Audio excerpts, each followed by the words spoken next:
Bonjour, c'est Capucine, ostéopathe, passionnée de biomécanique et de mouvement. Aujourd'hui, je voulais vous parler de comment choisir un matelas pour les nourrissons et les bébés.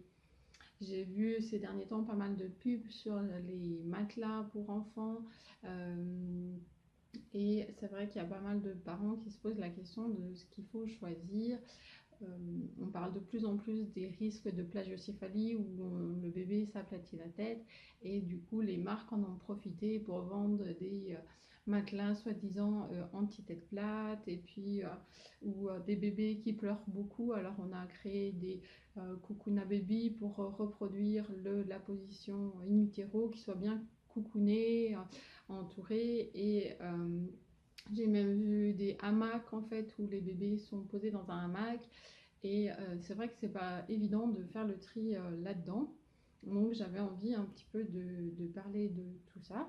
Euh, Par exemple, tout ce qui est coucounant en fait, pour moi c'est pas l'idéal parce que alors c'est vrai que l'enfant il va plutôt être mieux parce qu'il va être enroulé, va retrouver son enroulement de la naissance et puis du coup il peut être un petit peu plus calme, mais bon bah s'il est sorti de l'utérus c'est qu'il y a une bonne raison et c'est qu'il va falloir qu'il se développe dans d'autres directions que rester en boule et c'est s'il supporte pas d'être posé à plat, c'est peut-être qu'il a aussi des tensions dans son dos, dans ses jambes, voilà, qui vont faire qu'en fait il est pas très bien quand il est à plat. Après, moi je trouve que c'est normal qu'un nourrisson, au départ, il ait beaucoup besoin d'être porté et que ça soit en écharpe ou dans les bras. Pour lui, il fait pas la différence entre à l'époque où il y avait des ours et maintenant, et en fait, posé par terre, et ben et c'est égal danger, égal stress. On ne sait jamais qu'il y a un ours qui arrive. En fait, son, on ne l'a pas prévenu qu'il n'y avait plus d'ours aujourd'hui, mais voilà, lui, son système, il se met toujours en alerte. Et du coup, c'est voilà, c'est normal au départ, ça permet ça les rassure, qu'ils soient avec nous contre les adultes. Et dans les premiers mois, les 2-3 premiers mois, c'est normal qu'un enfant soit assez peu posé. Donc il y a déjà ça. Et si vraiment euh, l'enfant il a des réflexes très marqués, parce qu'il y a des enfants en fait, dès qu'ils bougent dans leur sommeil, voilà, ils vont sursauter et du coup des fois ils se réveillent en fait rien qu'avec leurs réflexes. Et donc c'est vrai que c'est un petit peu embêtant. Donc vous pouvez déjà faire des choses pour intégrer les réflexes, comme le massage ou des mouvements. Euh, je suis en train de créer une formation autour de ça, mais elle n'est pas encore complètement terminée, où j'expliquerai un peu plus en détail tout ça.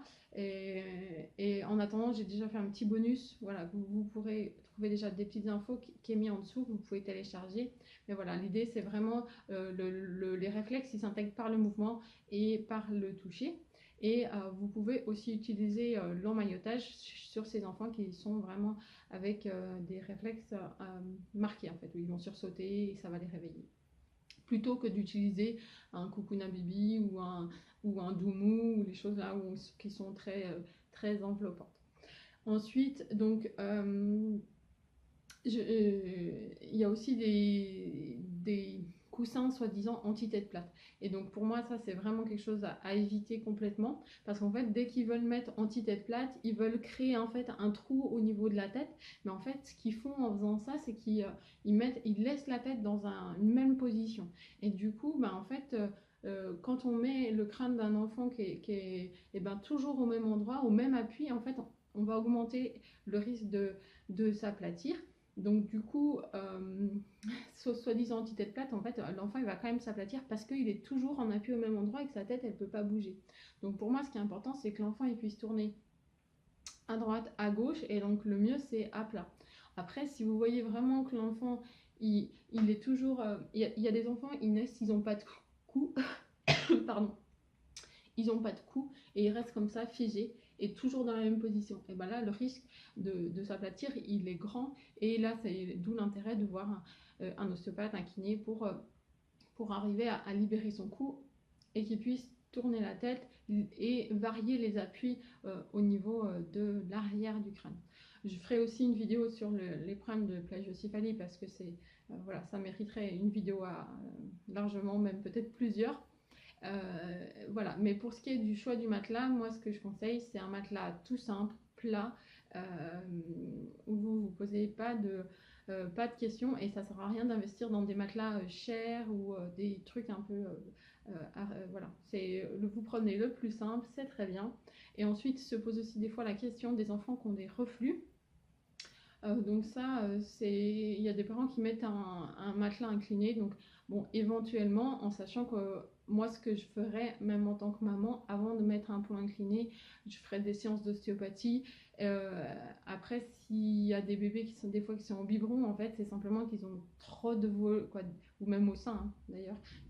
C'est juste une sorte de trop plein, en fait. Il y a trop de volume qui arrive et du coup, ben, ça ressort. Donc là, c'est pas très grave.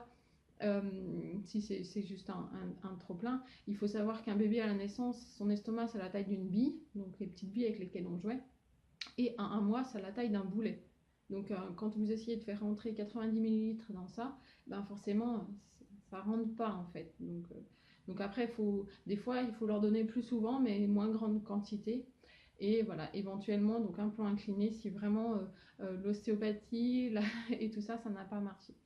Euh, voilà, et ben écoutez, à très bientôt pour une prochaine vidéo et puis euh, n'hésitez pas à vous abonner si cette vidéo vous a plu et à partager. À très bientôt.